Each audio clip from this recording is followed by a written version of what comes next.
honestly, who decides to be a celebrant without talking to the couple they're going to marry first? John is one of a kind. Let's get this done.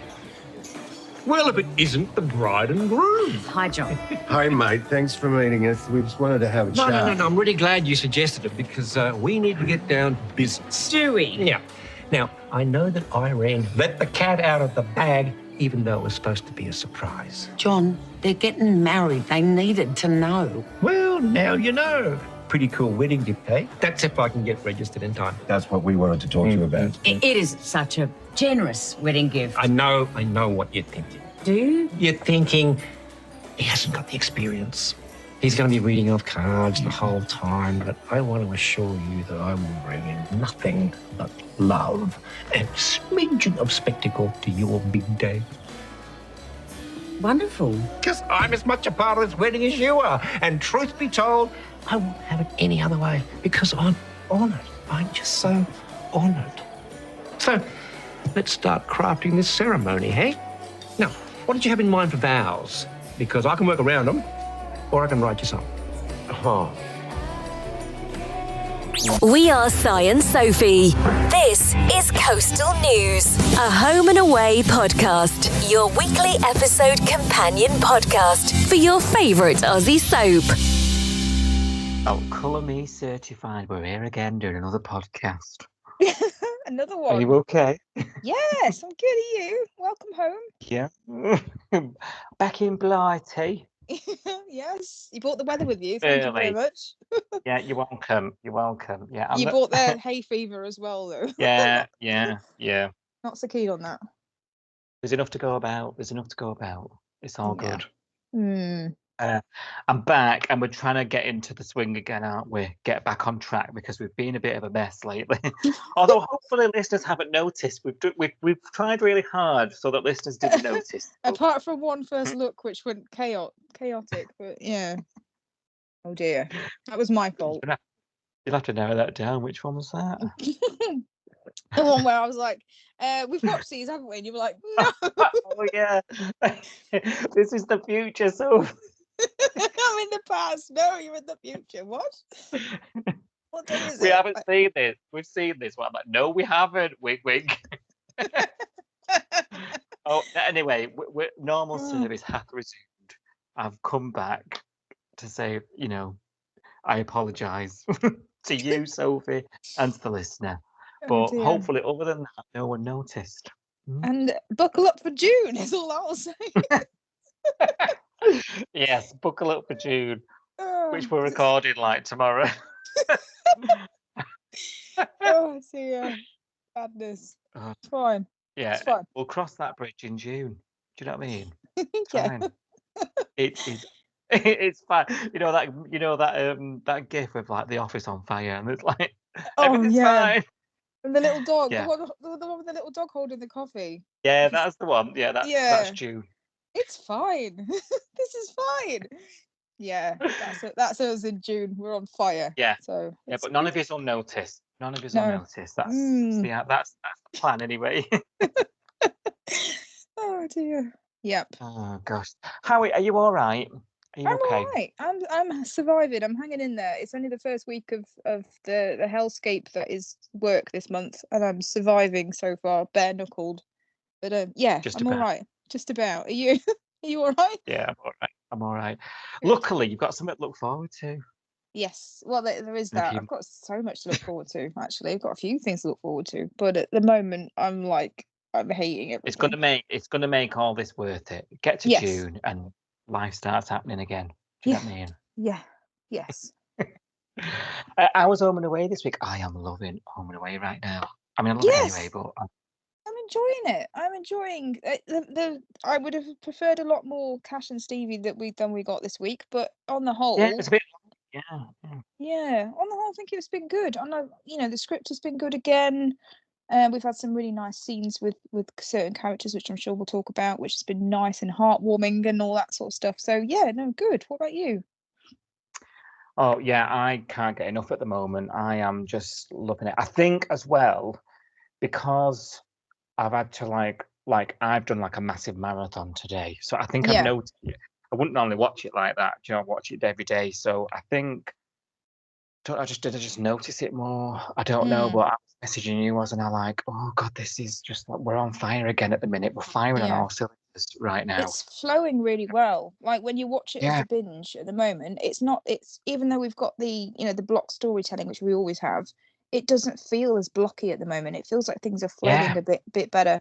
And also we're getting like dialogue that we don't normally get, where people explain, when you get a third character that hasn't been part of the scene, and Yeah. then they sort of go off with someone, and then that person's come from a scene that we've just seen, and then you see them explaining what happened or what's going on, and we don't get a lot of that. Sometimes people just seem to know things without being told them. We're like, oh, they must have had a conversation off screen, but we're seeing, like, the one where Kirby was talking to Leah, and Leah was like, oh, Yeah. come for dinner with us. And then Theo and Justin were like, oh, no, Kirby doesn't want to come for dinner with us. We're doing wedding things.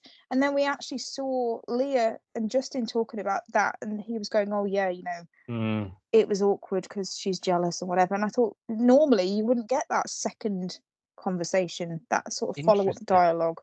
Yeah, So interesting. it's nice. All the everything's getting sort of more stitched together lately, which is quite nice. It is good. You're right. It just feels really full. The episodes, don't they? Like we're getting lots of different things. Yeah.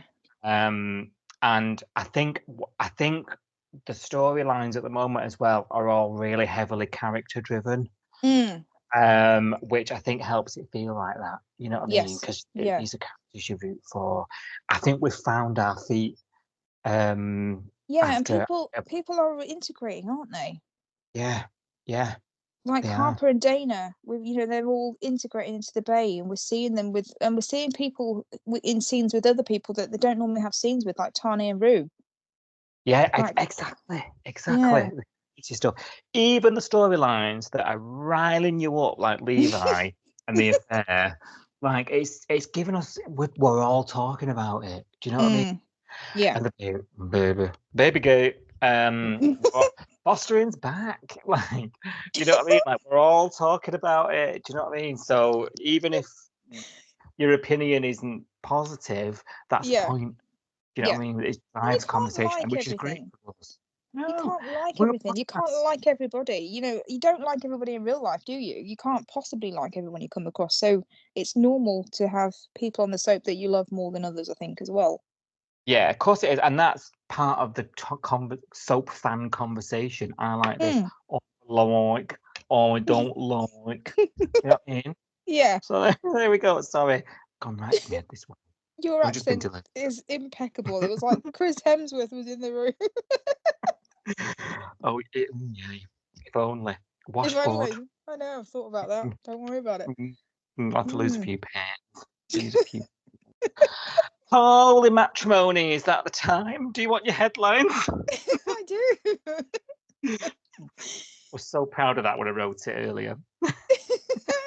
As was the person that wrote that line originally. Whoever it was, thank you. You are the gift that keeps giving. Yes. John is stood down from wedding duties as Justin and Leah let him down gently. Stevie reluctantly started to listen to Cash's advice on her safety. Eden discovers that Levi is lying, and Rue makes a decision that should help. Please take the time to like, subscribe, and review Coastal News wherever you source your podcasts, and ensure you never miss an episode. Right, we start the week, and Leah, she wants a low-key wedding. She's even making her own arancini balls. And Justin's thinking a bit bigger. He's like, he's thinking disco, he's thinking estates, he's thinking big, horse-drawn isn't carriage, he?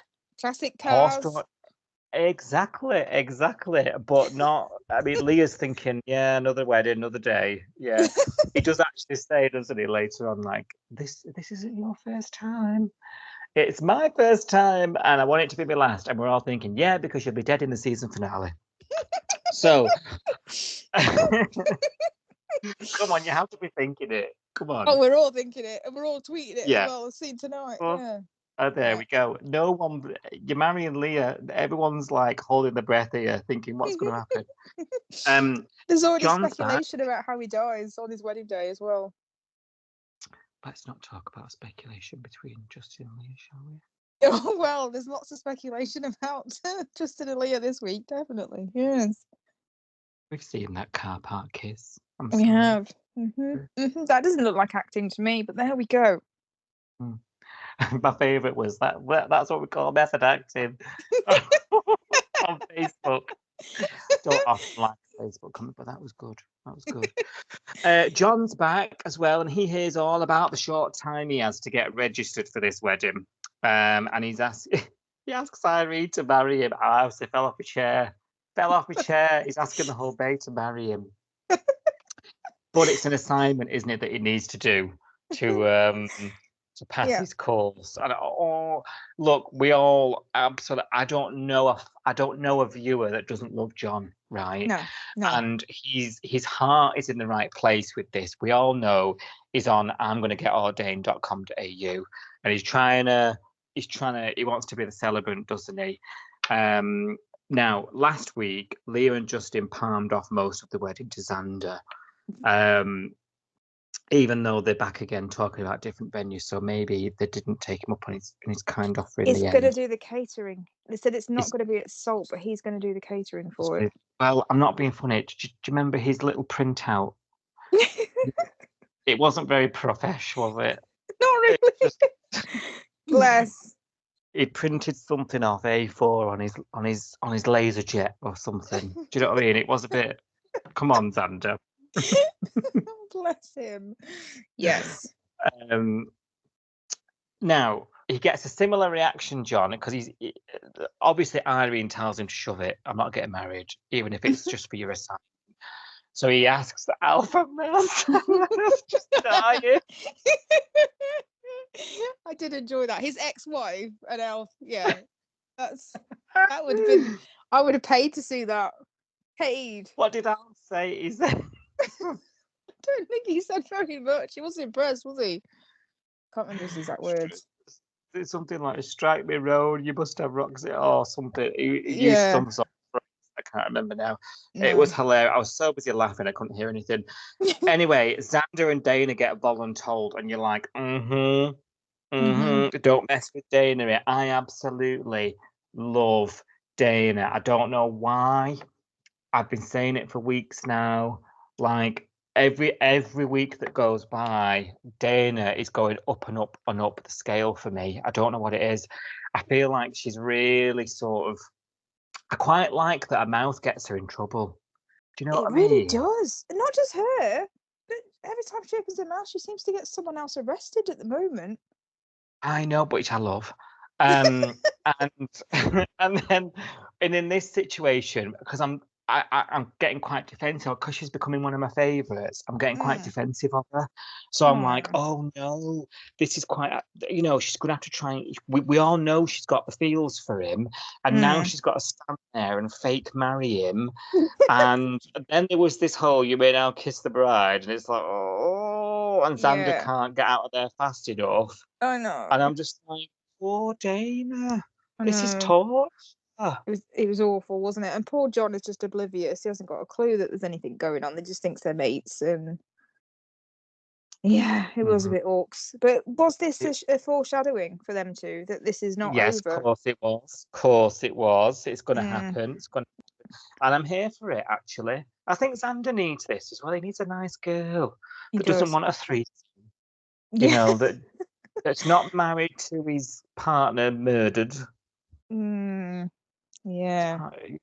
Do you know what I mean? He needs some uncomplicated romance. Yeah. And I think Dana's a lovely girl. I think she needs to, increase the level of cleavage, but in terms of, higher up. I was going to say, she can't increase the level of cleavage. She'd just be all boob. I mean, like, wear a top that's a little less. Oh no! I think if you've got it, flaunt it. I mean, look at Kirby. She's got legs and tits out, and that's supposed to be the cardinal thing, isn't it? It's either bum or legs or tits, and she's always got both out. So Is it? Yeah, you're Yeah. supposed to have one or the other. You're supposed to have your legs out or your tits out, but she's fully legs out, tits out all the time. Why not? This is If you've got it. obviously not the pod for legs and tits. Yeah, I get it.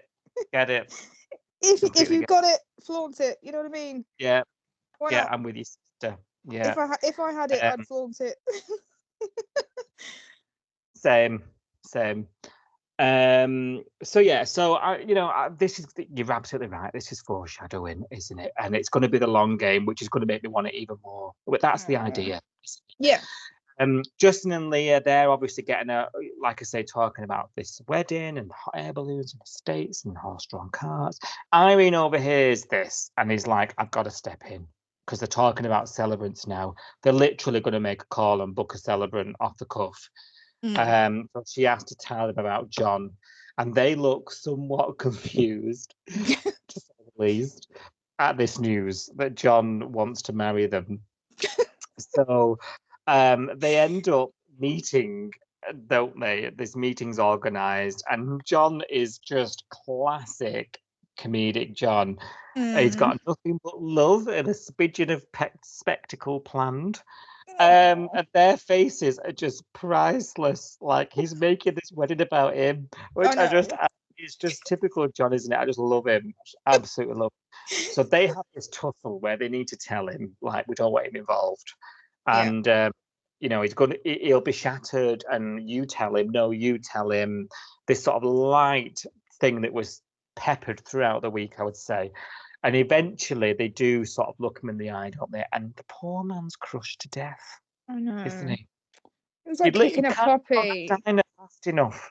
Yeah. No, it was horrible. I didn't like that. I didn't like they. I don't know why they don't just say yes. That they need a celebrant. He's doing all of this stuff. He knows them. He'll be able to make the wedding more personal. It's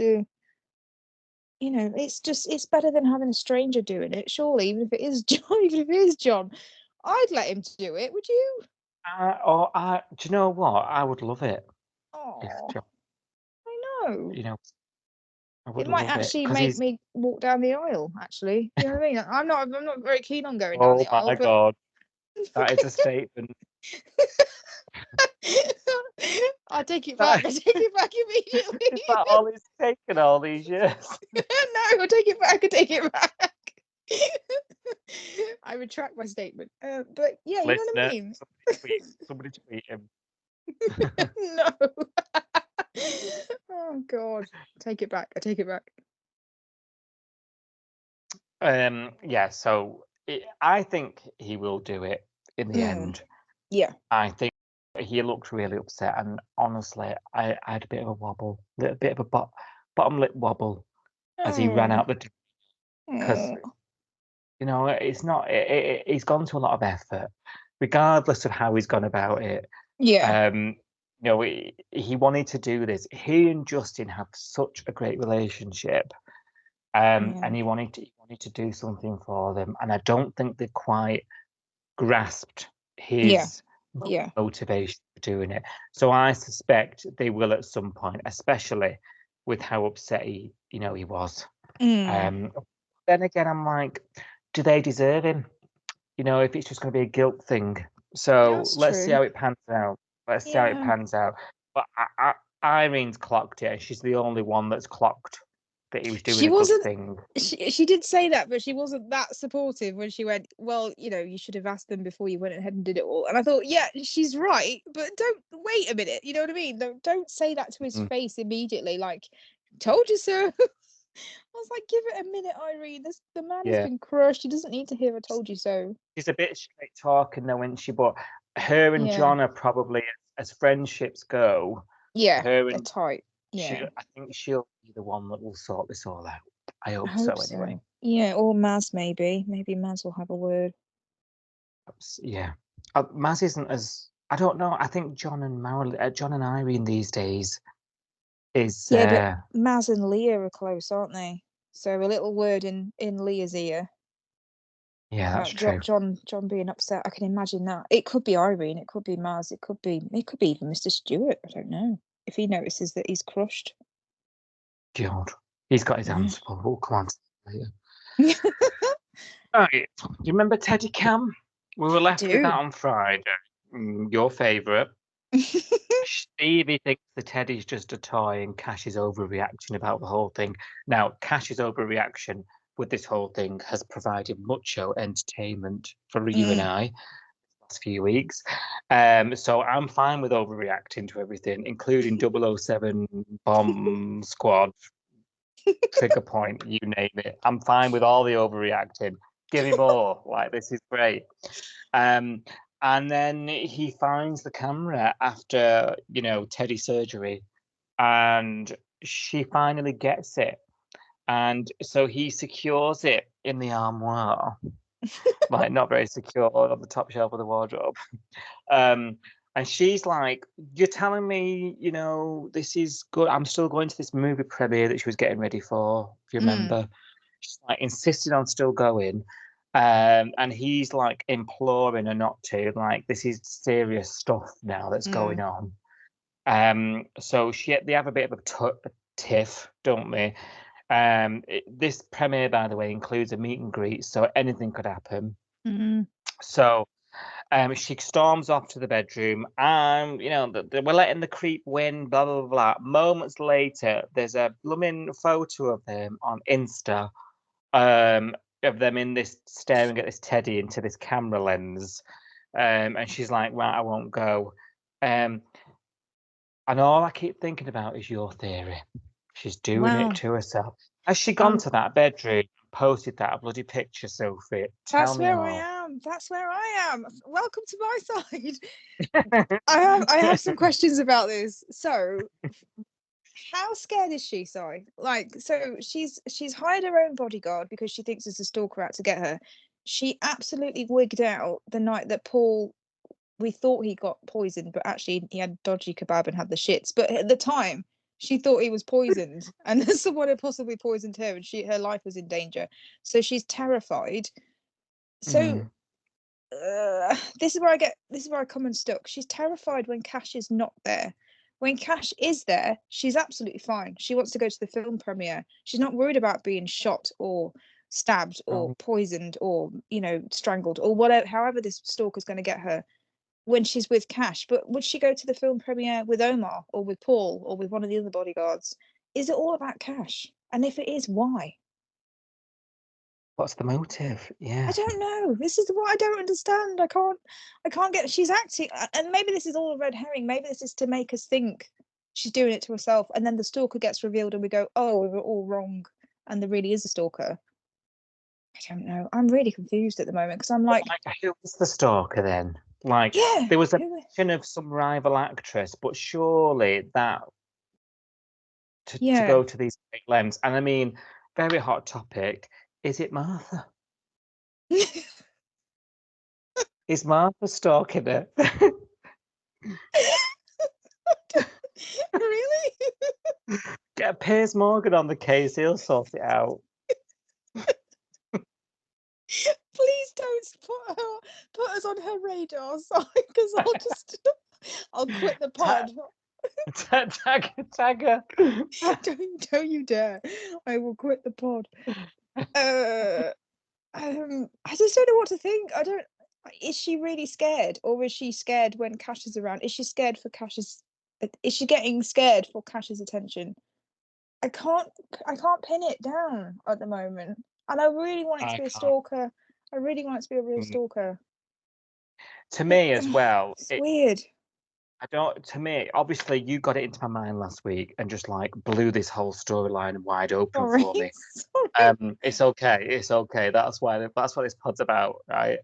And then that moment where she's like, "I'll just put everything on hold, then, shall I? And not live my life. No room service. I'll just sink into this bottle of scotch and have a bath." I just thought, what you're doing. Because now you're making it sound like you're going to go and top yourself in the bath. Yeah, and then you're manipulating drama. Cash. But is that just her being an actress? Because is she just being dramatic because she's an actress? And that sounds really awful, but you know what I mean. When you're playing an actress in something, your role tends to be exaggerated, doesn't it? Because you're an actress. You know what I mean? Like, look at Penny on The Big Bang Theory. You know, she's quite Yeah. exaggerated, but then she says things like, "Oh, I'm an actress. I know this is just how I am. I'm drama." I don't know whether it's meant to be that. Like, she's meant to be a bit of a diva, a bit of a dramatic, throw your toys out the pram, say things to get attention, say things to get a reaction. I don't Yeah. know. Is it part of just the character?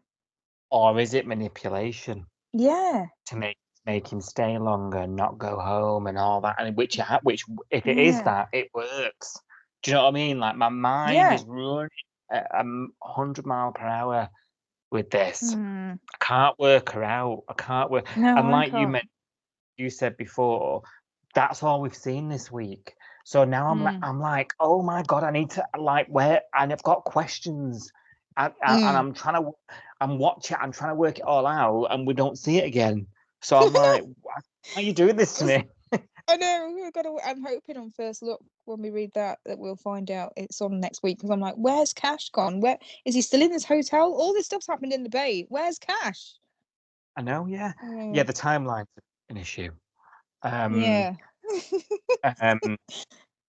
But yeah, Yeah. I'm like, it seems like she's manipulating him to stay there with her. And if so, what's the game here? Like, I Yeah. need to know. I Need to know, know. and I'm obsessed because I'm like, the day that she met him, she sort of turfed one, but she didn't know him from Adam. So this is the thing: she hasn't picked him. She didn't know he was going to apply for the job. She only met him that one day, and the first one got rejected because he didn't look good in a suit. So we know that she wants someone good looking, and Mhm. Cash is good looking and he looks good in the suit. So you know, I didn't think much of that Does he? when it. Noticed. You liar.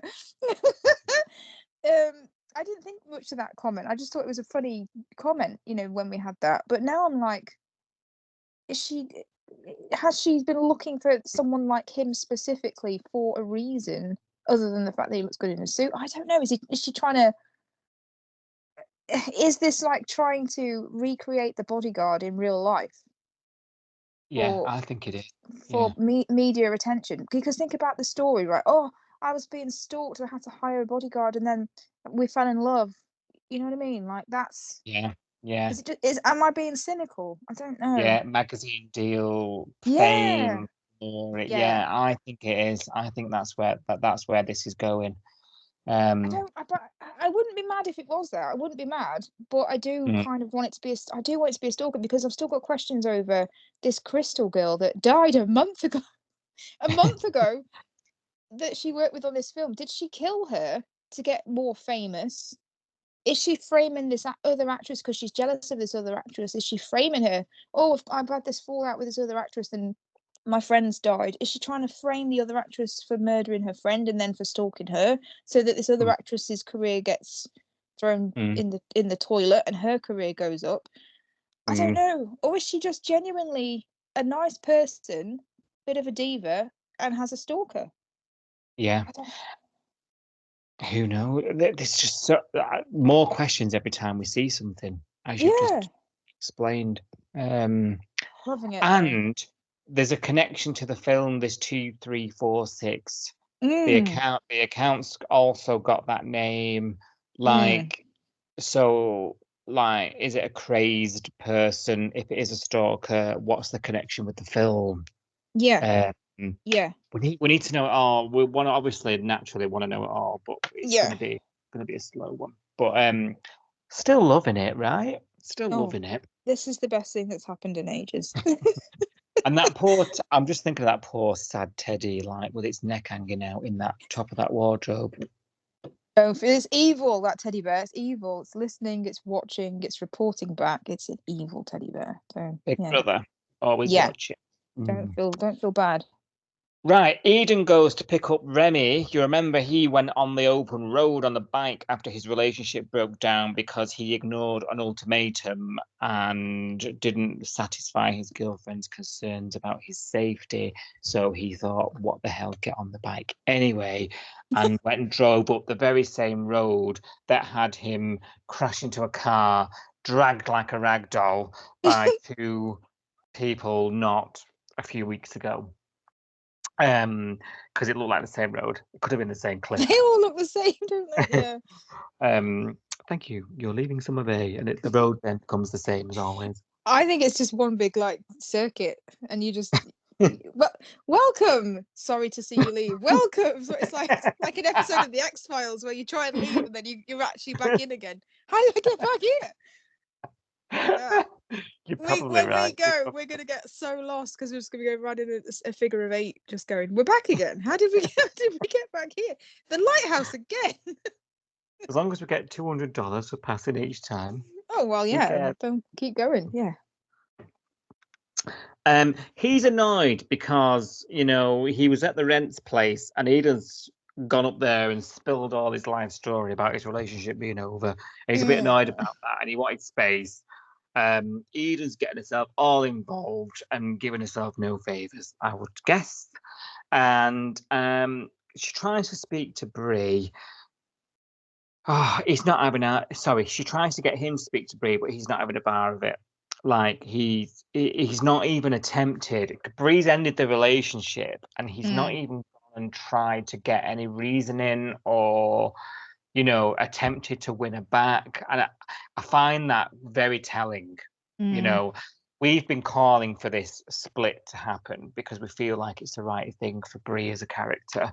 I think it's very telling that he's not even gone to fight for it. Like, he's just stayed out of a win and skipped town. Eden's obviously concerned about him. They're very close, them two, Eden and Remy. Even follows him to physio, where he's overdoing it and starts doing weights and things against poor old Grant's getting it right in the ear, against Grant physio's advice. And then his chest starts hurting. There's loads of dramatic music. The physio quits his job there and then. So now he's got no physio, a load of chest pain, and he's refusing to go to hospital because guess who works there, Sophie? Bree? Bree works at the hospital, so he won't go. So, and Bree is also calling in sick and slamming the cupboards looking for a jar of coffee and all the stuff at her house. And Xander's getting an earful of it all, you know, over at the apartment. So no one is coming out of this happy, in a nutshell. And in the middle of the night, Remy's there. He's writhing around in pain on the floor. And Eden makes a promise not to call Bree, even though he's in agony. So she agrees and she sticks to a promise, but instead she calls Levi. Now, we were doing first look, weren't we? And we're like, oh, she calls Levi. She calls Levi. And did you notice there was a mistake here in her line, and it stayed in the episode? She made a mistake in the line. Did you notice it? No, what was it? I didn't notice. So she gets his voicemail when she calls him, doesn't she? Yeah. She leaves him a voicemail and she goes, "Hey, it's Levi." Like, no, it's not. It's Eden.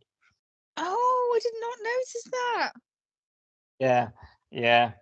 Yeah. Hey, it's Levi. You know, rather than a "Hey, Levi," she's like, "Hey, it's Levi." Oh, that's so funny. Oh. There was another one that later on, which I'll come to. Really? Wow. Eden again. I know, I'm on it today. No, it wasn't. It was Justin microwaved some food. Honestly, I've got a right eye for this. He microwaved some food for Valerie. Yeah. You know, when she came out of the bedroom on the come down and he said, "Oh, I've got some food for you." Yeah. And then he microwaved salad. I can believe that Justin would do that, though. I don't think that was a blooper. I think that was real. You can hear the microwave going beep, beep, beep, beep, beep, beep, beep, beep. And then this salad on this plate arrives. Yeah. That's brilliant. He does look like the kind of guy that would microwave a salad, does Justin? Yeah, he does, doesn't he? Yeah, bless him. Yeah, sausage. Hey, it's Levi, she says on that. So we'll overlook it, but yeah, it did. Good spot. It doesn't return the call though. And because he doesn't know anyone called Levi, does he? Who's Levi? That's how can he call himself back? Sorry, I'm being ridiculous. Oh, dear. So you said this, didn't you, when we were reading First Look? She calls Imogen instead. Yes. Now, I actually held my breath for about at least 4 minutes. I was blue. Watching this. Oh Right? no, danger. Anything about this affair, I'm on edge. Mm, I don't know if it's. I mean, it's testament to the way it's unfolded and the way it's been written, I suppose. yeah. But I am nervous as hell whenever we're talking about this affair and who's going to get caught and all the lies. And I just didn't take a breath for ages because I was just like, "Ugh." And you suddenly realise consciously, oh, I've not breathed. Let's take a breath. This happened to me watching this. Oh. So Imogen's obviously on the phone. She's ringing Imogen to find out what, is Levi there? He's not returned my call. And Imogen's like, oh, he's with you. Like, he's been with you for days. And she's like, oh yeah, he's just gone to the beach. It was you I wanted, actually. I'm like, oh my God. Yeah. Oh my God.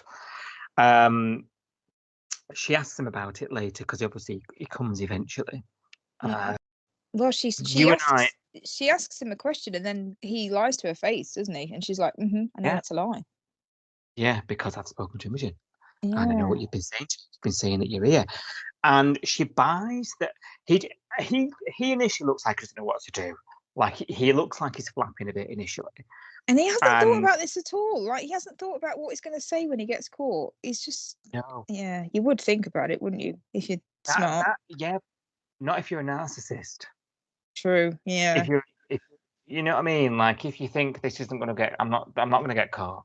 Do you know what I mean? Like, I'm too clever. Yeah. I'm a doctor. I'm too clever to get caught. Yeah. No need to prepare for that. And of course, I'm thinking about his personality, the way he was with Xander at the hospital when he first arrived. He's a bit cocksure of himself, isn't he? So I don't think preparing to be caught is anything that's in his remit at all. So she actually gives him the excuse. She's like, oh, is it that whole baby conversation that you had with Imogen and you're scared? Yeah. And he goes, oh, yeah, it's that. Yeah, that's it. That's yeah. And he says some cock and bull about having to go to the city for a bit for space. And she buys it all. And she not once, I mean, it's your family. So, of course, you do allow for additional wiggle room, let's say. Right. And there's no from Eden's point of view, there's no smoke because she's met Imogen, she's seen them together. They're not an unhappy couple. They look like they're in love. They're planning having a baby, as far as she knows. She's not going to suspect an affair, I don't think. No, she's not. Despite constantly bumping into him and Mac. No, I know. But he's like, oh yeah, it's the pressure, and she gives him that extra wiggle room because he's family, and she sort of swallows the pill and just takes it on face value. What reason does she have to distrust him? Fair enough, right? Let's just take that as it comes, right? But she is willing to lie to someone that's become her friend, even if she thinks it's just that she's lying about working in the Bay or coming to visit her. She is willing to lie to Imogen, who she's friendly with. And I don't think that's a great way to start a friendship, to start a family relationship where you're keeping a partner's secret from someone. It's just not. Even take the affair out of it, you're already covering for lies in a marriage for your brother. Yeah. I don't think that's right. I don't think that's sustainable at the very least. Yeah, it's gonna so come out. The writing's on the wall here. Yeah, absolutely. And it's gonna make Eden even more fired, I think, when she finds out she has been part of it unknowingly. I think that's when we're going to see the fireworks, isn't it? Because she's, when she realizes that she's part of it and she's covered it up without even knowing, and especially how we know what she feels about her dad's affair. Yeah. I think that's going to be the end. There's going to be no way back for these two, I don't think. No, I agree. I think this is it's family. Blow up. Yeah. And I know this is awful, but I just can't wait for it. Wow. I know you're not the only one. I'll read you some comments later because everybody Alright. online is like waiting, literally like you, not even breathing, going, "Come on, Eden, get there quicker!" Like this is ridiculous. Yeah, But this is deliberate. This has been done so well, if you ask me. yeah. And the build-up's been supposed really, really long now Yeah. because think about when Mac first had that heart attack. He showed up in the base. She found out about it, and she had the massive strop. Oh, he took my dad's side. Blah blah blah blah. That was months ago. This has been going on. This has Exactly. been rumbling on for so long. Exactly. And it's making us all want it. Like, Yeah. get it out, get it out. And when it happens, the payoff is going to be so good. I hope It's so. going to be so good. If it's in June, Yeah. fucking hell, if it's in June, but hopefully it's not. I will cope with another month of not breathing if it means we get to experience it real time. Oh dear. Yeah. Because it's going to be good. The payoff's going to be worth it. It's going to It be is. all hell to break loose. Yeah. And yeah, and I think Imogen's going to come to the Bailey and cause some crap. She's got because to. She's got to. she's We've got got to have Mac and Imogen like face off. Yeah, and she's got a name, so we've got to see her again. Do you know what I mean? She's going to come to the base. She's going to meet Mac. She's going to want to see the woman that's stolen her husband. Now we were wrong last week because we thought Mac was involved in whatever went on this week, but we were wrong about that. So she's scathed through again another week, hasn't she? Yeah. And when we know that Mac, when Imogen is personified, when she's made real to her, Mac gets wobbly knees. You know, Imogen's fine to be this, mystery woman in the ether, if you like. When she was here in Eden the other week talking about plans for a baby, and she's dead nice. And when things become a bit real sounding, Matt wobbled. So imagine Imogen walking down the beach or coming glass of Pinot G. Do you know what I mean? Oh, it's going to happen. It's going to. I think this is why we've got why Eden suddenly become so friendly with her, because I think eventually Eden's going to be like, I've been to your house a few times. We've been out a few times. Come here. Come to the bay. Come and see where I live. It's got to happen. And I think maybe it would be more delicious in a really evil way if Imogen met Mac without even knowing about the affair first, and then it all comes out later that Mac dropping drinks like, oh shit. Yeah, I don't want Imogen to turn up and just scream at Mac immediately. I want them to meet. I want to see Mac's face when it dawns on her. I want to see Imogen completely oblivious and thinking Mac's a really nice person that her husband's helped, and oh, thank God he helped you and you're still alive. I want that conversation. Yeah. I mean, that would be torrid. Yeah. Imogen, I be want fair. to see it though. I know it'd be horrible. That's why I say it's evil, but oh my God, the entertainment value is high. Isn't it Yeah. just? So Yeah. this is I think this is one of the many reasons why we're just enjoying the show so much right now. Yeah. And this is all character stuff. This isn't, flashbang. This is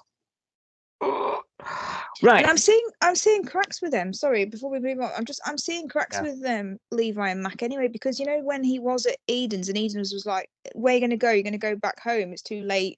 You're going to go to a hotel in the city. Why don't you just stay here?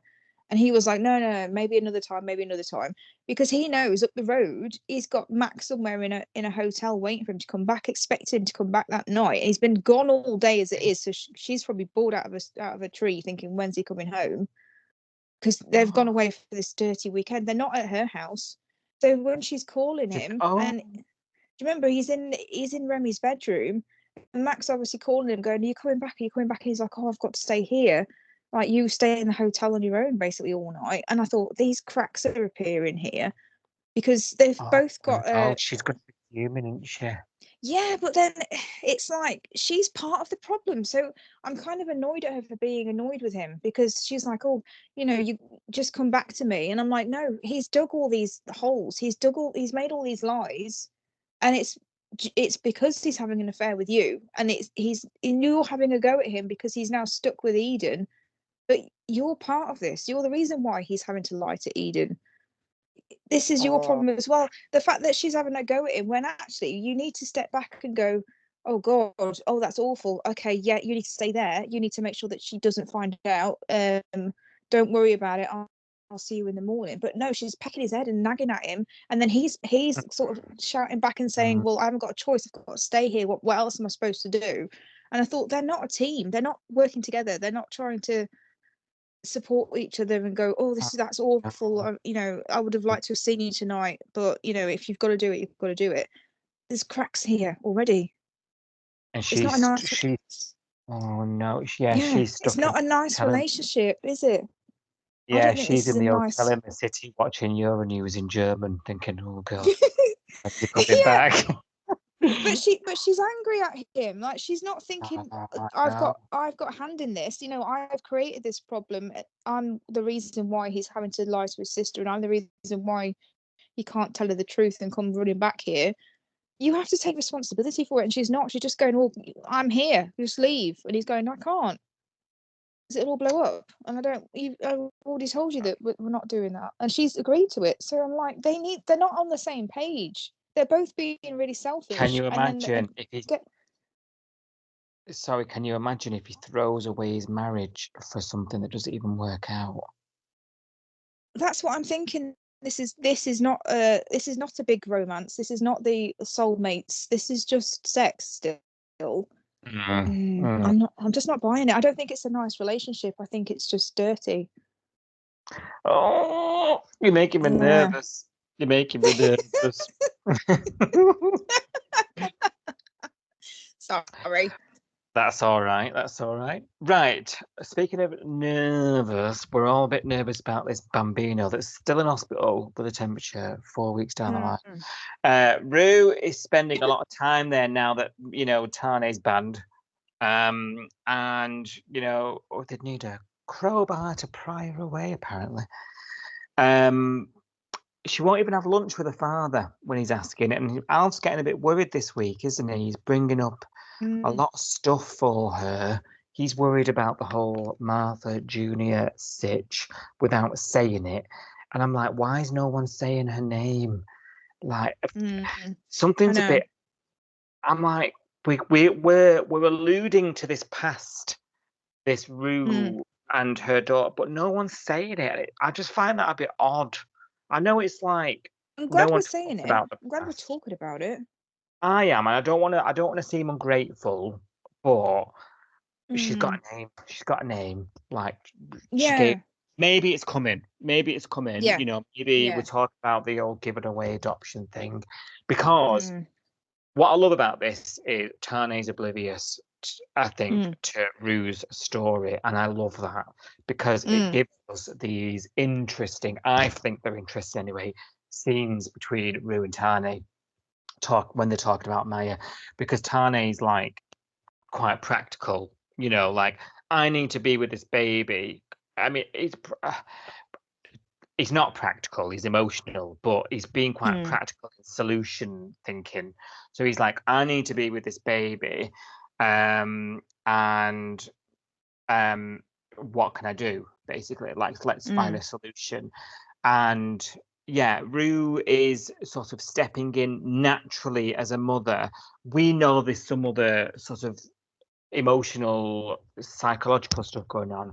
Rue gave a baby up years ago, and we have to allude that she's punished herself ever since. And we were saying on First Look, is this her way of giving back? Is this her way of putting right a wrong? Who knows? If it went down that route, we'll welcome it. Let's see how it goes. And there's this meeting held at Salt by Alf, because Alf's like, what's the deal here? I'm missing something. And, you know, a dad will always worry, he does say. And he asks for an update on all this emergency foster carer stuff. Yeah, please give it us. We're long overdue one. There has to be some emergency foster care in the country by now. Do you know what I mean? Like, good Lord. Yeah. And he finds out in this meeting that Tane's not a resident, he's a bloody Kiwi fella. one of those Kiwi fellas. And Alf's like, right, we need to try and sort all this out. We'll sort it all out. Good old Alf summons Rose, and Rose is like, no, Alf. Like, Tane nearly put this guy through the wall. He's going to get an ABO. Calm down. So it's a no-go. And Flick is listening to all this, which ends up being important for what comes later with regards to Rue. Rue's sort of agonising, isn't she, whether she is going to basically step up and be the emergency foster carer for Maya. She's looked into residencies with Tane. It's going to take too long, too much red tape. It's going to take too long, and yeah, and Tane's like, why not you? And I'm like, there's like 5 reasons that you don't know about, fella. But I like that. I like that he doesn't know any of the reasons. Do you know what I mean? Yeah. She's got this like internal shit going on, like, and guilt. And Tane's like, you do it, and then I can come round and feed it. Do you know what I mean? That's basically it. Yes. That's what they've agreed, isn't it? yeah. You're right. He's just coming. He's just thinking so simplistic, isn't he? He's not even giving her a thought. He's not thinking, has Rue got any children of her own? Does he even know that? You know, he doesn't know any of the backstory. He hasn't even given it a minute. Why hasn't Rue got children of her own? You know, is there a reason why she's? Because as far as he knows, she hasn't got any. I don't think, unless he does know about Martha somehow, but I doubt it.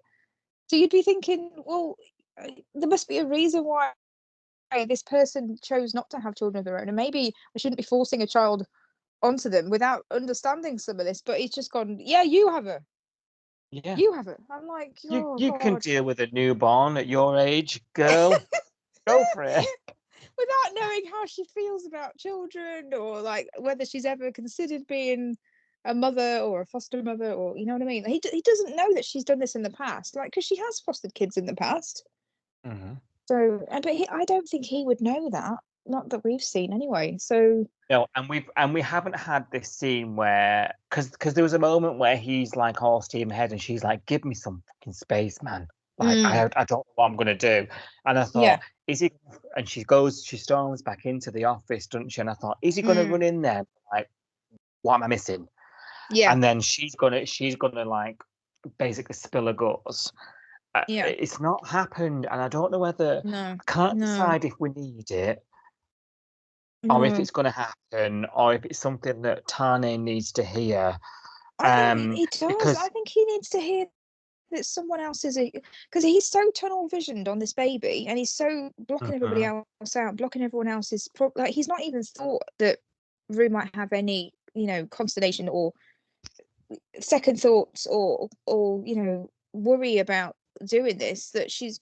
He's just like, yeah, you do it. Like, he doesn't know what's going on in her head, and he hasn't even given it a minute's thought that she might have some feelings because she's not a robot. And I think he needs to be brought down from this. He needs to be brought back into the planet, into the room, and someone say to him, look, this isn't just as simple as that, because I've got all this back history that you don't know about. Tell him about it. And then he could be like, okay, yeah, maybe I've been a bit of an idiot and I need to pull my head out of my ass. Like, somebody needs to get him grounded, I think. I think that conversation would ground him.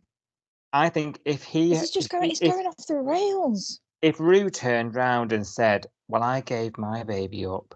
Okay, it wasn't a gym bag on the beach, going to die in the sun sort of situation. But if she turned round and said, I gave my baby up, do you think I'm a horrible person? What do you think of me? I think he would be speechless. He would be speechless. And Alf's worried, absolutely. I think Alf's going to end up telling him. And I don't think, I'm a bit worried if that ends up being the situation, because Alf's worried about her. You know, there is some absolute gorgeous scenes this week between Alf and Rue. During her agonizing search for what she's going to do. And there was a moment on the beach. I mean, it's a gorgeous looking scene because it's on the beach. And I'm like, we're going there, woo. It just looks amazing visually, but it's Alf and it's Rue, and he's saying to her, I know you're worried about this little girl, but I'm worried about mine. And I Mm. was just like, oh, Yeah. oh, Alf, don't do this to me. I You know, Yeah. I think Alf's going to end up turning around to Tane and being like, "This is the crack, fella. You're putting Mm. my daughter through enough here."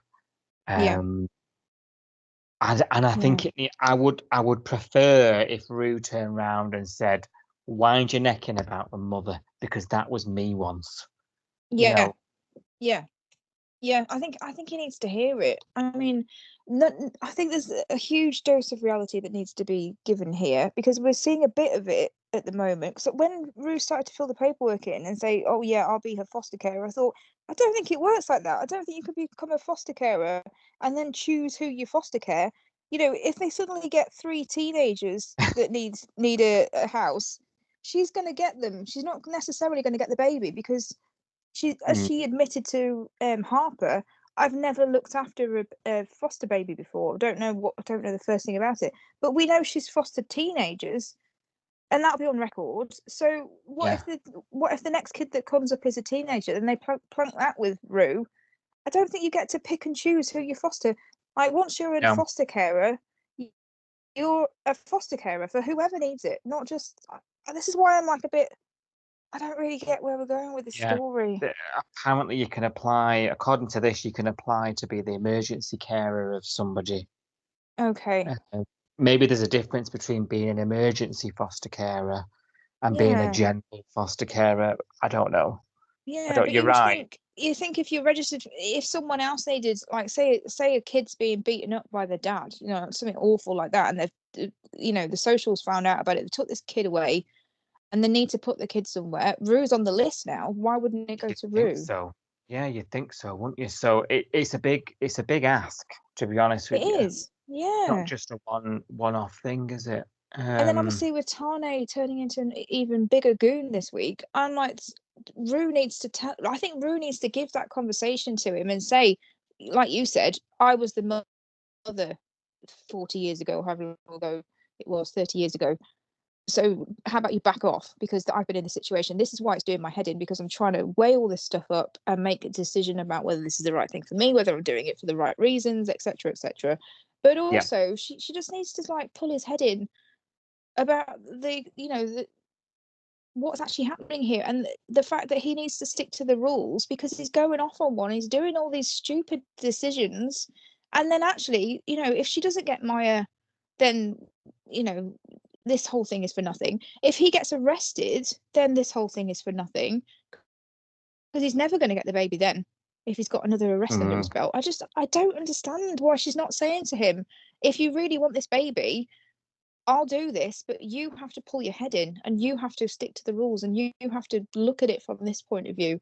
He needs that conversation to pull him into yeah, line, I think. yeah. He needs a bit of tough love, doesn't he? He Um, does. Yeah, and because if he's Mr. Stewart not. delivers it, it'll work. Mm, I don't know. I'd prefer to see it from her personally.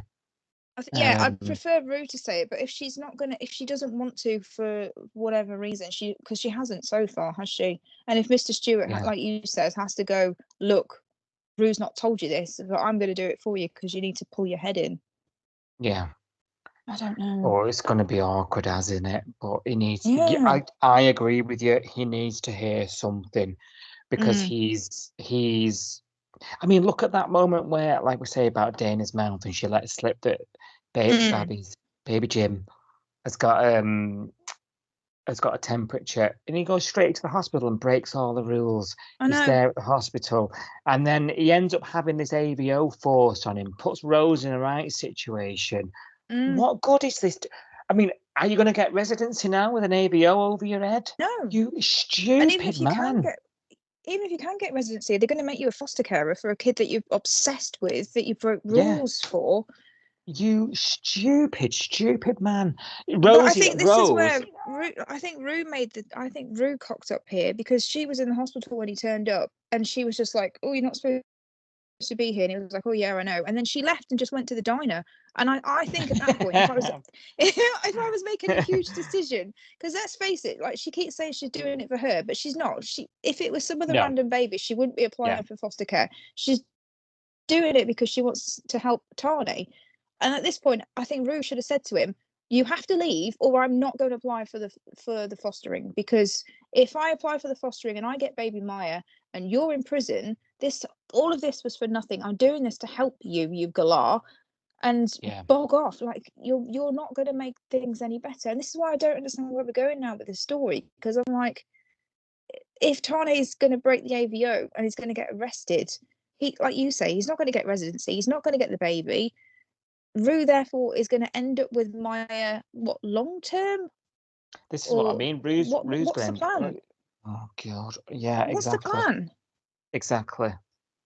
And Do you know that how is any of scene? this helping Maya? None of this is for Maya. Tane's No, being selfish. you're right. Do you know? I thought as well. You know that scene where Flick. Obviously, I said Mm. it's important that Flick overheard all this Yes. going. Yeah. She Yeah. goes and visits Rue during mid deliberation, doesn't she? And Mm, she says to her, I thought this was a great scene it because it was. did, for a number of reasons, but it didn't go the way I thought it was going to go, this scene, when it first started. And she says, "I really think you're amazing for doing what you're doing." Ultimately, this scene, I think, convinces Rue to do it, Mm, to go ahead. yeah. But I don't think that's what Flick intended. No. Well, maybe it was, but like she wasn't. Maybe she wanted Rue to do it for Tane, but didn't want to be the one to do it herself. I don't know. I don't know. I can't work it out. But Flick basically says to her, "You're amazing for doing this. I was gonna do it, but babies aren't for me." And I realised, looking into it, I would be doing it for the wrong reasons. And I thought Mm, mm, that could go that could make Rue mm. think, "Oh yeah, I'm So am not I. doing it Yeah. right." Yeah, yeah. I thought that was a really, really. If we hadn't have had that scene, I wouldn't have Mm, missed it. But that scene was quite pivotal for me. I was like, mm. that is a really thought-provoking way of saying, "You're doing this for Tane. I know you are, and I'm grateful that you're doing it for him." Yeah. But then is it foreshadowing that actually in the end it's not for Tane? Because if Tane is going to get to the point where he's going to get arrested by Rose and locked up, and then it's bye-bye residency, bye-bye baby, if at that point Rue carries on regardless and does the fostering regardless, and knowing that this baby's never going to get put in Tane's care now, is she then realizing that she isn't doing it for Tane, she is doing it for her, she is doing it to make up for whatever she's trying to make up for with Martha? Or I don't know, is it to show us It's a that bit late to actually realise it once the baby's in the crib in your bedroom, though, isn't it? Do you know what I mean? I know. Well, she did say to It's Ralph that how am I going to give this baby away when I've what if I given her fall in my love with it? Yeah, yeah. I Yeah. don't. It was a gorgeous scene, but Mm. the voice, my inner voice was like, if only you put this effort into finding Martha. I know. Yeah, we just want to see with them together once. That's all we want, really, to be honest. I don't want to be flippant, but I'm like, if Yeah. this has brought all this up, Mm. just spend your time sorting your own stuff out. Do you know what I Yeah. mean? Yeah. Um, This is why I don't understand, because when this storyline started, I thought I knew where we were going with it, but now with the curveball of Tane being an absolute dick and like getting himself the AVO and everything else, I don't know where we're going, because I really think he's scuppered himself, and I don't see him getting the baby now, which is where I thought we he's were in it. going. Yeah, he's in a corner now, isn't he? So what's going to happen now? Look, right. You've made no secret you hate this, right? I do hate this. I don't hate it. I'm into this because regardless of what I think, I just think this is a really good meaty story. Like, and it's involving older stuff, and bringing back the fostering element. It's the Stewarts are involved, and the community are donating, and everyone seems to be rallying.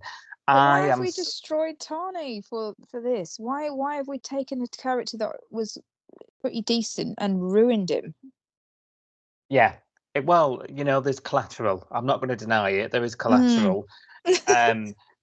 Are you feeling the same still about the story in general? Has anything that's unfolded this week made swayed you? Are you still in the same camp?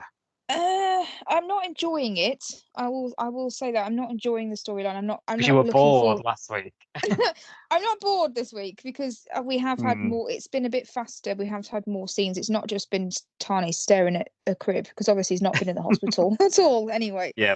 But Yeah. I'm not enjoying it because of the fact that I just don't like the way that, what they've done to Tane. I don't like the fact that he's having a mental breakdown and nobody's noticing. And this is not about the baby anymore.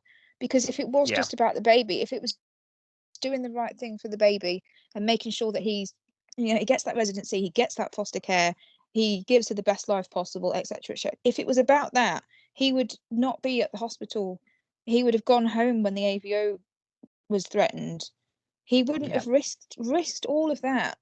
I just don't see, and now I'm confused because I'm like, I thought this was going down the route of making Tane into a nice dad, and then maybe he'd be more likable again when he's got what he wants. At the moment, it's just being an arsehole. But now he's Mhm. still being an arsehole, and he's not going to get the baby, and Rue's going to get the baby, and then I don't know. I'm just not. I can't get invested in it because I'm not. I don't know. I don't know. I don't know how I feel about it, but I don't feel good. So the sort of change in Tane really is ruining it for you, is what I'm It hearing. is because it's so out of character for him, and I feel like he needs to go off to the clinic now and get counselling. I think this is all about the end of his marriage. He's not coped with the fact that his marriage is over. He's not coped with the fact that he wants a baby and his wife doesn't. Mhm. I don't even think this is about Maya anymore, because if it was about her, putting her first, he's just being a douchebag. Like, Yeah. I might as well stay here if the AVO is already in motion. No, get out of there. Don't give them any reason to arrest you. Don't give them any reason to have another thing on your record, another reason why you don't get residency, another reason why you can't be her foster carer. I don't know why if you're in it just for the baby, you wouldn't risk any of that. I don't No, you think. wouldn't. You're right. I You're think right. I think he's having a mental health problem. Yeah, and It's making Rose me is right. uncomfortable. He's his own worth. Yeah, you're right. But I quite like being put in that position with the storyline. I quite Mm, like that. I'm not forming a side. I'm yeah. uncomfortable. Rose hit Mm, the nail on the head. He's his own worst enemy. Like he is. he's Yeah. creating he, a proper own goal here.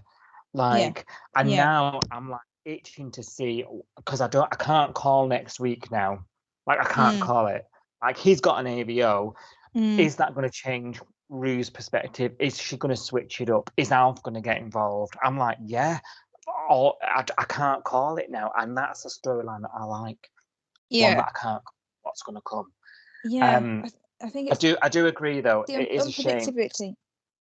Yeah. Yeah, It's the yeah, exactly. unpredictability that's making me uncomfortable, I think, because I think Yeah, it's not the baby. It's not necessarily whether I don't really mind whether Rue ends up with the baby or not with another one, because that's how the system actually works or whatever. That doesn't bother me. It's that I just don't know what we're doing with Tane. yeah. I don't get why, and I don't know how we can come back from this. How can we come back from him having an AVO if the goal was to have the baby? Like, he's just going to go to prison and then that's it. I don't get where we're going and why have we Yeah, ruined him. Why, he's the last parasa in the bay. He was a family man. He had a business. He had a wife, and now we've just completely ruined the whole. I don't get it. Why? yeah, Why? yeah. Is it worth it? That's the big question, isn't it? Has this all been Yeah. worth it? I don't know at this stage. I really don't. Mm, But yeah, the unknowing is a bit unnerving. I will mm, agree with that. I will agree. Um, but one thing for sure is we're all talking about it, mm. regardless of what. So Yeah. that's can only be a good thing. Um, right, we've just got time. Val and Theo, they're back from the air quote clinic, which was actually a bender in the city. And they're having fun messing about, and Theo says he's falling in love with her, and literally she legs it, Mm-hmm. like clothes on, legs it for the horizon. Um, and she turns out she's insecure about her living arrangements. If this all goes wrong, or what she says is, if this all goes wrong, they'll pick you over me, your family. I'll be out in the air. I'm homeless. My family's disowned me. I've got nowhere to go. And he's like, come home, blah, blah, blah, blah, blah. No one really I've got cares. no home. I've got No, no home. yeah. And we're like, oh, the dums. And then they agree to forget it's all happened by taking more pills, but Theo doesn't. So we're still flipped at the minute. Last we knew were confused about this because somewhere along the way, Theo went from like being on the bender to not being, and Val went from not being to being. So we've sort of flipped it somewhere. We're still flipped, right? We're still there. Theo's actually not doing the pills at the minute. He's making it seem like he is. She's like, why are you lying to me? Come get high with me. Let's forget. And he's sort of turned back to, I want to help you. Like, and there's Kirby's sort of involved. There's this moment, because you remember you lied to Justin about Kirby being jealous, and actually Kirby knows that they're cooked all the time, as she puts it. And he ends up meeting up with Kirby to be like, I'm sorry, I apologize. Blooming Val sees it through the window, doesn't she?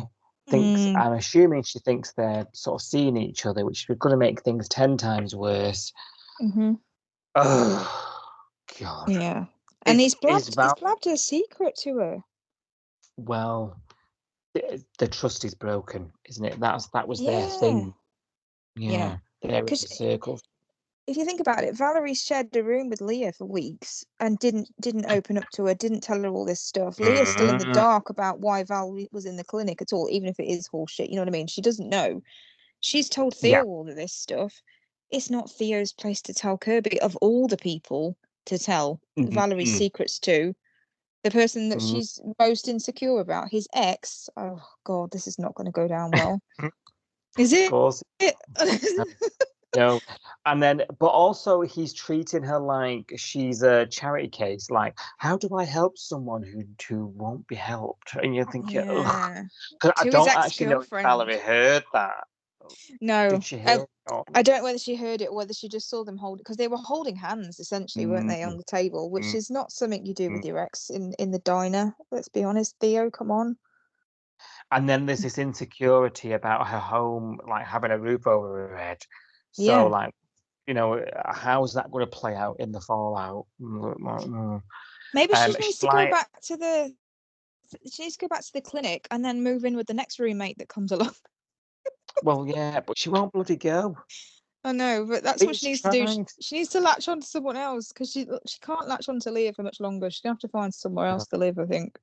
Leah's a busy gal. She's got things on.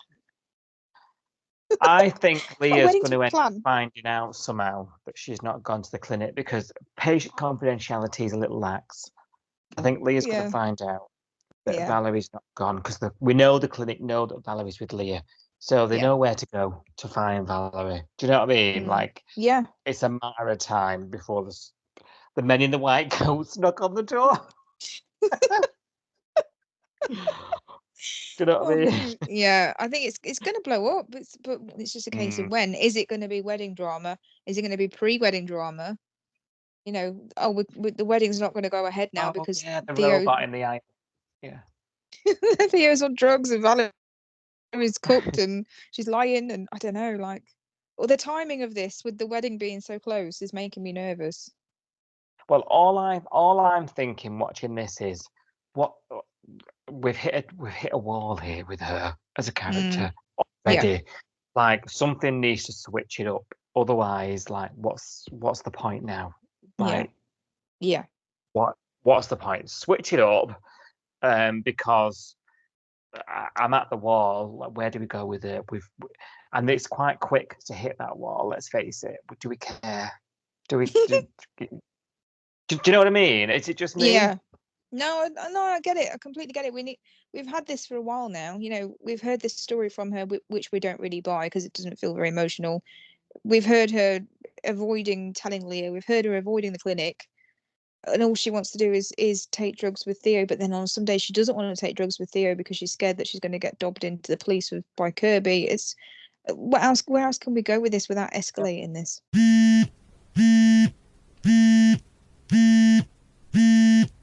Right, Si, I've been digging through social medias again, reading comments, reactions. You just can't stop. You can't stop. Can't stop myself. Yeah, I'm not going to say I'm baby reindeer stalking, but I am kind of baby reindeer stalking. Well, you literally haven't stopped this week. Been telling everybody about that blooming snooker. Bless you. Oh, I don't know how many times I've tweeted or Facebooked people about the fact that it's on 5 Star Wednesday, Thursday, Friday this week while the snooker's on Channel 5. I feel like I've got that in my head forever. We now know what the Neighbours fans all felt trying to explain that Freebie wasn't a channel. Because this wasn't quite as bad as that, was it? I know, but at least this was a channel. But I didn't realise how many people. I honestly didn't realise how many people didn't realise that 5 Star is a channel that already airs Home and Away at tea time. I know. I'm surprised by how many people didn't even know that the channel existed and what channel it was, and I don't know. It goes to show you how much of a blow moving that at 6 o'clock was. Yeah, really. Yeah. Because people lots of people still watch it at 1:45, which I'm also shocked about, because it's not even on my lunch hour. That 1:45, that's a late lunch if you're watching that. So it's people that aren't doing a 9 to 5 that are watching it as well, I think. Let's not get into that. Well, you could be night shift, or you could be college, or you know what I mean. It's not people that are just doing 9 to 5 office job that are watching it. Obviously, it's a popular slot with whoever. You know what I mean? Are watching it at 1:45, so it's still an important time. Because I always think it's too late. I'm like, it's too late. I can't watch the 1:45 one because lunch break's basically over. So I always wondered, well, who's actually watching it? But there's obviously a lot of people watch at that time slot. So it is important. It's just nobody knew that 5 Star existed. So yeah, nobody knew there was more channels after 5. Yeah, that shocked me, especially because obviously 5 Star is an extension, and so many adverts on Channel 5 are for 5 Star programs as well. Yeah. And people that like Channel 5 programs would like 5 Star programs. So I've always assumed if Channel 5 exists, 5 Star exists. But obviously, I'm living in a bubble. Clearly. A bubble where you know how to get to number 32. Clearly, in a bubble, yeah.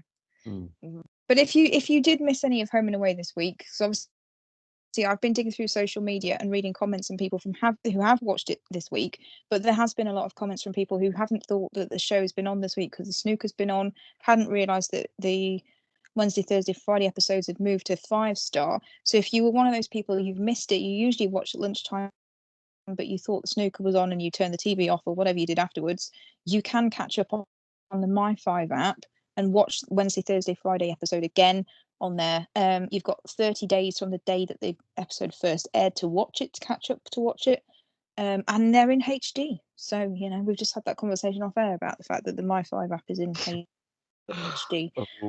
So, yeah, there we go. You've been warned. You've been told. I don't know how many times I can tell you now. 5 Star exists. It's Channel 32 on Freeview, Channel 128 on Sky, unless you're in Scotland, it's 129, and on Virgin Media, it's 126. So, get yourself across to 5 Star, watch at 6 o'clock and 6:30, and you wouldn't have this problem. But there we go. Can I get off my soapbox now? What else can we tell you? Do you know what I mean? I know. It's been hard bloody work this week, people. I know, and I'm having the busiest week of my life at work, and I'm trying to also keep the viewing figures up. I'm going to tell you, lot. Home and Away. Single-handedly promoting somebody else's programme. For free. I know, right? we don't get paid for this shit. There we go. The wheels are coming offside. The wheels are coming off. Get on with it, quick. Get on with it. Okay, let me get off my soapbox. So I wasn't just looking at you moaning about the fact that the snooker was on. I was also looking about what you were thinking about this week. So before we get on with your say on the Bay fully, I've got some physio facts. Let's get physio. You know the physio. You know the physio that was in this week that was helping Remy, or not helping Remy. Mr. David on Twitter tweeted that he thought the physio was far too handsome for just being in one episode, and bets that Harper will have him as a boyfriend by the end of June, which is interesting.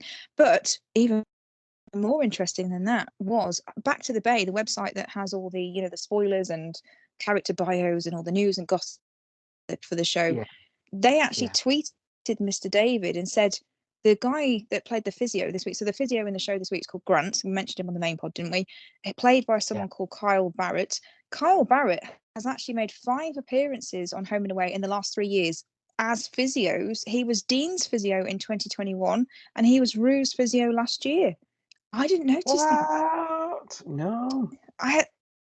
It completely passed me by. Obviously, I knew that we had those characters. I didn't realize it was the same physio guy, same actor. Oh, fella, talk about That's interesting. I thought, I just thought that was really interesting. I was like, oh wow, that's a good little nugget to know. Really, I don't know why for us if we Back to the Bay are great for that stuff. They have such a wealth of really good. Yeah, so that interested me. I thought you might be interested in that as well. Let's talk about the stuff that happened on the show this week then. So, as we talked on the main pod earlier, you're not the only one that's dying, desperate to see Eden finally unravel all these lies that are coming out of Levi's mouth, because this is all people are talking about online as well. So, Geraldine on Twitter says, I hope Eden finds out and fast. Jen says, oh my God, Eden, get there faster. And then to get Eden there faster, we've got some incentive for you, Eden, if you work this out quickly, because Mr. David, who's not much of a fan of yours at the moment, says, if Eden rips Levi a new one when she discovers his affair, I will take back every negative thing I've ever said about her. So there we go, Eden. Get your skates on, woman. Hurry up, love. Hurry up. Come on. We're dying. We're literally going blue here. Literally going blue. I know. You're risking your life every time that she's on screen at the moment because you're holding your breath for 4 minutes. So yeah. I've been diagnosed asthmatic this week. Watching the show. Oh no, dear me. So, what about Rue? We've got to talk about Rue, haven't we? So Mr. David put a lovely tweet out this week about Rue, saying, I'm loving this direction for Rue. Glad to see that Home and Away finally realising how brilliant multi-Logie winner Georgie Parker really is. And this is something we've talked about on the pod. Everyone's praising this storyline. Even if you're hating the baby storyline, everyone's glad to see Rue getting some redemption. I'm actually starting to feel sorry for her. And, last year I wished her dead, I'll be honest. Let's be honest. I wanted her killed. We remember. Don't worry. I wanted her killed off in a big whodunit. That was my wish for this year. That's not happened. She's been given this story. We literally killed her in a murder mystery not a few weeks ago. We did kill her off in March. not on the show, but unfortunately. So even I this week, and one of my wishes for this year, when you said to me, what do you want to happen, what do you want to see in 2024, was for her to be killed off in a big whodunit, even though she's the Stewart family heir to the Stewart throne. You wanted the ripples, if I remember. I did, but now I actually feel sorry for her because of all the conversations that she's having to dodge with Tani, where he's been a douchebag and basically slagging someone like her off to her face, and she's having to pretend that she's okay with it. And then all these things with Martha have been dredged up, and all those heartwarming conversations with Alf, Mr. Stewart, to you, it's made me feel sorry for her. I've actually got feels for Rue. So I think David's right to point this out, that it's nice to see Georgie Parker get this storyline, and actually I think it might be a turning point for people. Yeah, Georgie's so good. Oh, yeah, so she good. is. I've so never lucky. She's had a problem with Georgie. I've just had a problem with Rue being a bitch. So. Do you know what though? We're never satisfied as fans, are we? Let's face it. Yeah. I want someone name it, someone call it. Like, it's Martha. She's got a name. She's a daughter. She's out there. I never even saw her when she might have died of cancer. Yada yada yada. Never went to a wedding. You know, like let's Mm. let just do it. Let's do it. Do you know what I mean? It must be confusing. I mean, because we're watching this as older fans, and we're going, we're hearing this conversation that Rue and Mr. Stewart are having, and he's going, "Oh, this must be bringing up things for you," without ever saying what those things are. And we're going, "Oh yeah, we know it's Martha." Imagine if you didn't watch it when I Martha was know. in it, you wouldn't know what the hell was going on. What feelings? That's What true. things? That's true. Yeah, that's interesting. That actually, you raise a very good point as always. What on earth As are the always. younger people thinking? Like, Are they what? even watching Home and Away? I don't know. Mm, mm. Is this a commentary on the audience that we're all old buggers and we don't need to be told, Martha, because we know? I don't know. I don't know. I think there's all sorts of young'uns out on the Instagram watching the show. Yeah, that's true. Yeah, Ozpace definitely. I see them on the hashtag. Yeah, yeah. Yeah. It's interesting. There's quite a few people pleased with it though, pleased with the storyline. So Hannah on Twitter says, "I'm glad that Rue is going to foster the baby and that her and Tane are being there for each other. Her talk with Mr. Stewart made me think of when fostering and the school were part of the soap, and I miss that. They need to bring back fostering and the school." Yeah. And there's a few people commented on that. So Mr. David says he's not fussed about bringing back the school, but hopes the fostering element does return. And I think a lot of people are saying that they're comforted by the fact that the F word is back in the Bay. Yeah, but Yeah. you know, I've always argued against this point. You Mm. know, we're literally saying the F word now, and we're talking about it really out and in front. But to me, and I've argued this, and you'll know this for the years we've been doing this pod now. It's still there. Like we've got fostering. We're now having this story. The show has aged. The characters have aged, and we're now telling stories about adults who have gone through the system. And you know, we've got Flick and Cash. She even says it this week. She's like, you know, me and Cash wouldn't have been here if it wasn't for foster parents. We've got Xander and what's she called, Rose, who had a really, you know, they didn't come up with their parents. All these young everyone, there's comments you see all the time. Oh, it's full of 30. Xander and Rose did have mum and dad. They just had different dads. And then obviously Jasmine was the sister that was in care, not them. That's it, yeah. So what I guess what I'm trying to say, Home and Away is all for me is about families, non-conventional families. Yes. Right. Yeah. Like a family is what you make it, and I suppose that's why perhaps that's why it speaks to us as fans of the show, because maybe we see ourselves some fitting in that somewhere, like for whatever story. We've all got our stories, haven't we? Do you know what I mean? Yeah. So. You know, and that's why the show speaks to us. That never went anywhere. No, you know, just because Doc's was around. But what's happened is we've grown up with the show. The show has grown up, and I think it's I think we need to embrace it more as fans and stop complaining as much. Okay, yeah, it is great to tell lots of stuff, but you know, we need to embrace this. It's a really interesting story about how someone goes through adulthood having been through the system. Yeah. You know? Yeah. And it's not always a happy ending, even if we get like the family, you know, the foster family. So yeah, we've got Harper and Dana now. I don't fully understand whether they were fostered, but they definitely had a difficult upbringing with their parents who we've heard they were drug addicts, and there's different elements of problematic families for family dynamics, isn't there? Yeah, that's it. This is people who haven't been brought up with mum and dad. Like, in a happy 2.4 children. Yeah. And that's what it was back then. They were just younger. Yeah. Completely agree. Obviously Rue's been bibbing about the Bay this week, getting advice off various people about fostering while she comes to the decision about whether she wants to do it or not. And Jamie had an idea on Twitter. Jamie said, why don't you call Pippa? Pippa would have been that would have been a nice phone call actually. Like if she'd just been like, "Hey, Pip," you know, as if they talk regularly, that we just don't see it on screen. Hey, Just Pippa, drop Pippa WhatsApp. how you doing? Yeah, how's Sal? Yeah, how's Sal? Yeah, all good. Yeah, just wanted to pick your brains if you've got 5 minutes and just talk. I'm thinking about doing fostering again, but I've never done it with a baby. Like, give me some tips. That would have been an interesting conversation. I don't think we're ever going to get that, but I'd be here for it. It'd be interesting. And Can it's like imagine. Pippa led the conversation. Yeah. Yeah, it'd be so funny. I'd love to Yeah. see it, but I don't think we're going to be that lucky. Mr. David got a little bit emotional, as both you and I did as well. Those scenes between Rue and Mr. Stewart, you know, the one where he was saying, you know, I know you're worried about this little girl, but I'm worried about my little girl. Oh, Mr. David said, not?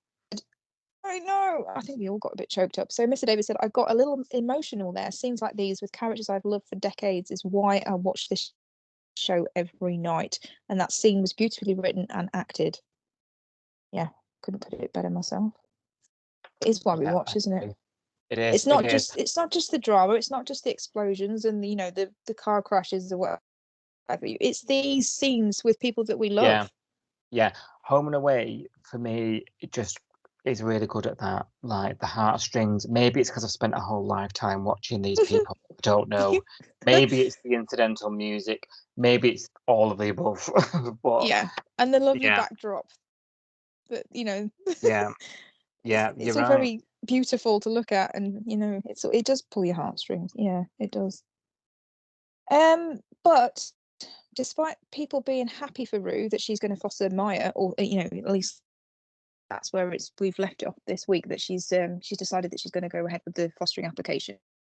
People aren't happy with Tane because we've seen a lot of people have noticed him pressuring Rue and you know trying to push her into making that decision when she was trying to come to that decision herself and decide whether she wanted to do it or whatever. And just Jen said, "Oh, good Lord, the way Tane is pressuring Rue. Can you imagine if Flick had been pregnant with his baby? This is scary." So, you know, it's a lot of people have noticed. It's his changing character again. Mr. David said, we just need Justin's counselor back because Tane is obsessed with Maya and it's worrying from where we're standing. The guy needs help. And that's what I've been saying. Yeah, I think he's having a mental breakdown. I don't think he's right in the head.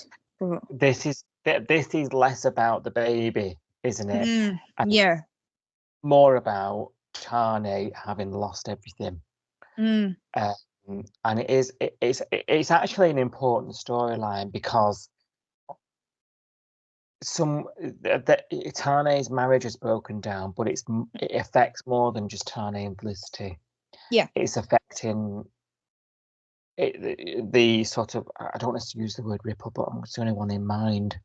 You know, this poor innocent child ends up being collateral for something that's completely unrelated to them. Yeah. And we're slowly watching Tane disappear before our eyes, really. The Tane that we know. Yeah. As a result. He's self-destructing. He's self-destructing. And it's getting to the point now where it's really obvious to me because he's self-destructing now to a point where he's not going to be able to help the baby anymore. Yeah. He's just hit the switch now and said, right, bring the AVO on. That's not going to help you get the baby. That's not. So it can't be about the baby. It can't. And it has to be about him. Yeah. Yeah.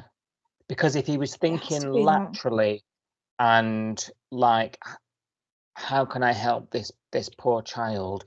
His actions would have been different. You explained it on the main discussion. Yeah. You know, he's not doing what he ought to be doing. So what's going on with him? Yeah. Yeah. It's definitely got to the point where he's just gone, I'm just going to push this button and see what happens, even if it's going to blow up now. Yeah. Amanda summed it up on Twitter by saying very unhealthy situation. Yep. Yeah, I think you're right. Yep. That's where we are. Yeah. Around this conversation around obviously the baby, Tane and Rue and everything, we had, as we mentioned on the main episode, we talked about the conversation that Flick and Rue had about the baby and, you know, her decision to take on the fostering application, all that sort of stuff. And people were saying it's really important that a character like Flick has got representation on the show. You know, when she had that conversation with him, she said, I realise I'm not a baby person. You know, I wouldn't be doing it for the right reasons. I don't want to look after a baby. I just want to help Tane. Yeah. And people are like Jamie on Twitter saying, I'm glad there's a character like Flick who isn't a baby person. Not everybody is. And I'm sick of hearing people say that it's selfish to be that way. Hell yes. Yeah, Hell I think yes. it's, especially in 2024, we're hearing all the time. I don't know whether you've seen this in the news. You know, more young people decide not to have children, you know, either because they can't afford it or because they've decided that's just not for them. You know, they've just decided that they don't want them. And I think what people are saying, and Mr. Davis saying it as well, why does she keep having to justify herself for not wanting to have kids? And just Jen said, yeah, it's annoying this, me. Though.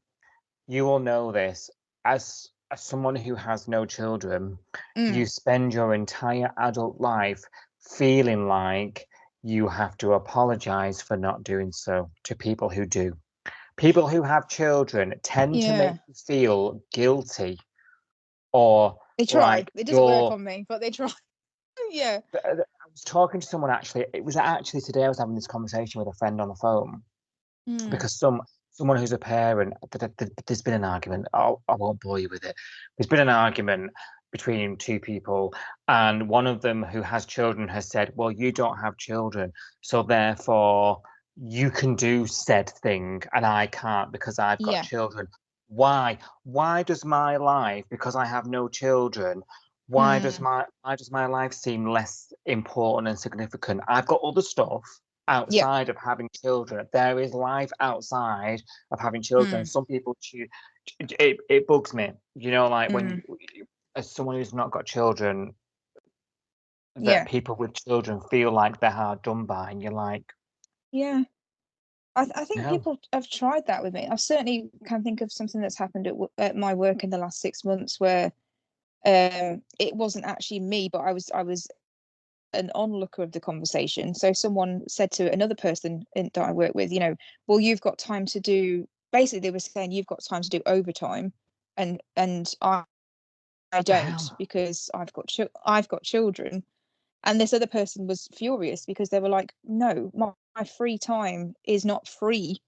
You know, it's just because I don't have children doesn't mean I can work 50 hours a week or work 10 hours a week longer than you can or whatever, because I've got other stuff that I've got. You know, I might be volunteering, or I have hobbies, or I might be a carer for someone, or, you know, just because you haven't got kids, it doesn't mean you've not got stuff in your life that you've still got commitments that you've got to do, or you know, you're not just sitting around scratching your ass, basically, is what she was saying. And I wasn't necessarily offended by it, because I don't get offended by this anymore, because I just don't care when people say this, but I have had this directed at me and gone like, well, you don't have to get up for school in the morning, and you don't have to do this, and you don't have to do that. And I just go, yeah, thank God.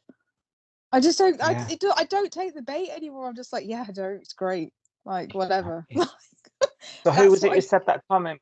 Was it Jamie who said that? No, it was Mr. David said, why does Flick have to continue justifying herself and not wanting kids? Absolutely spot on. Because you and I, two people who don't have children, have just... And I bet you anybody out there in adult life who doesn't have children, who knows people with children, will have had the exact same thing. They will. I mean, I'm very lucky because I've got friends that have got kids and they never throw it back in my face ever. You know, they would never say to me, yeah, but you don't have kids, or you don't understand, or whatever. I think I'm very lucky that I associate with people that are not like that. Not like that. You know, they don't make me feel guilty, and they don't go, oh, their life is easy, because they know me. They know that I don't have an easy life, and I don't just sit around with my feet up 24/7. They know that I've got stuff on and I'm busy. So I think it manifests itself quite subtly sometimes as well. It's like, oh, I'm late because I've got children and I had to do X, Y, and Z, and you're like, you've left me waiting half. Why is your time more valuable than mine? Because you've got children. Yeah, I get a bit sensitive about it, maybe. Yeah, I don't. I think I used to. I used to get a bit annoyed about it, but now I don't. I only see it at work. And I only see that behaviour at work with colleagues that have got children that don't know my life, don't know what I get up to outside of work, etc.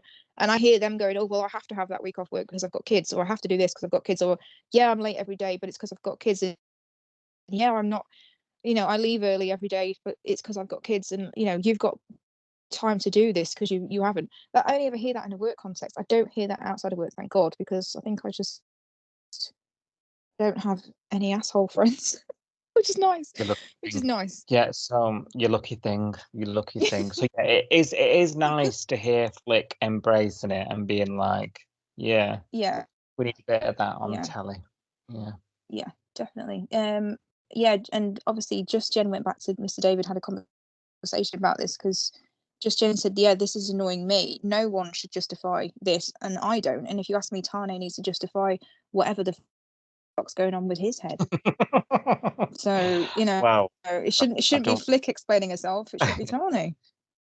Well, yeah, but also, that I suspect that's a mental health thing, in which case I don't think that requires justification. Yeah. No, but I think, why is he so obsessed with the baby? Maybe he should be saying why he wants the baby so much, not why Flick doesn't want the baby so much. You know what I mean? I don't know. Maybe it's. I don't know. I think it's cultural as well. There's elements we probably take for granted. Yeah. Because we're seeing it through our lens. If that makes sense. Yeah. Absolutely. Yeah. And then I'm not the only person, or we're not the only people, now that I've got you on my bus. We're not the only people that are sus about Stevie. Yeah, you absolutely changed me completely. And I didn't sleep after we recorded last week. I was like, oh my God, she's so good. How did I not see any of this? I don't want to be right though. I hope I'm wrong, so I hope it's all just a red herring and I'm wrong. But Jamie on Twitter thinks there's something sus about Stevie as well. Because he said something suspect about Stevie there, and her Insta post of her and Cash, the one that suddenly appeared on that Insta page, that account. So I said, well, same here. Like, is she stalking herself? Like, if she is, why? And Jamie says, I don't know what the end will be, but I hope that we're wrong and we'll just see some nutter appear, which is kind of what I thought, really. I do want it to be a stalker. I don't want it to be me being sus. I am just sus, but yeah, who knows? We're not the only ones though. So no, I'm the opposite. I want him to sort of this slow realization, and she's got him in some situation, and he's like, "Oh my God, you've done all this yourself. You nut up. I want the confrontation." Oh, I don't, because I've seen so many films where the stalker turns out to be the victim. You know what I mean? And I want to see a real stalker this time. But there we go. Yeah, we go. We'll see. Yes, I will be watching it this weekend. But whether we think Stevie is legit or not, Cash is still getting praise on the old Twitter. So Sarah says, I don't know whether Stevie's sus or not, but this is the most animated and interesting that Cash has been all year. So yeah, there's a lot of people saying that this is a really good storyline for Cash. But also there's some criticism, because Bones also pointed out that they thought it was pretty obvious that there would be a camera in the teddy bear, and that Cash was a bit slow with the old finding of the camera. And a lot of people have said that, actually. There's been everyone's said, rip its head off, like I did last week. Like, why wouldn't you just rip its head off? Because you think this person's being stalked and this weird teddy bear turns up. Who sends a teddy bear to a grown woman, anonymously? It's weird. She's not got a secret admirer that we know of, so it is weird. Rip that teddy's head off. They've not just been criticizing Cash's observation skills, though. They've also been criticizing his girlfriend. So yet again, Eden, unfortunately, bless you, you're being slagged off all over the internet. So Farney says, I used to love Eden, but I'm beyond bored with her character now. I find myself shouting at the telly, get a fucking job. She was on the call the other day, and when she was asked what her plans were, she said, probably just going to chill. I was thinking this as well. She managed, so her hair is perfect. How can she afford the shampoo? How can she afford the upkeep of the hair dye? Because not being funny, but my roots come in every 2 weeks. Yeah, Her and hair always looks like it's freshly dyed. yeah, Treseme's not cheap. It's not. It's not even a Superdrug. No, it's not No, cheap. no. No, it's not. Sammy, Yeah, something ain't ending up. And how much does Cash make that you can afford, to keep them both? And she's got 2 places to live as well. Very bizarre. And then to end the week, we've just got one line from KW 2001 that says the show is definitely getting really interesting. Yeah, I'd agree with that, and I think we're getting to the point where things are starting to happen, and we're starting to get excited, and things are looking interesting. So if you're a spoilers person, how about you come and join us? Because on Sunday night from 7:00, we put out another episode as well as this one that we've just done, but the main episode. Hold me in your arms, don't let me go. I want to stay forever, closer each day.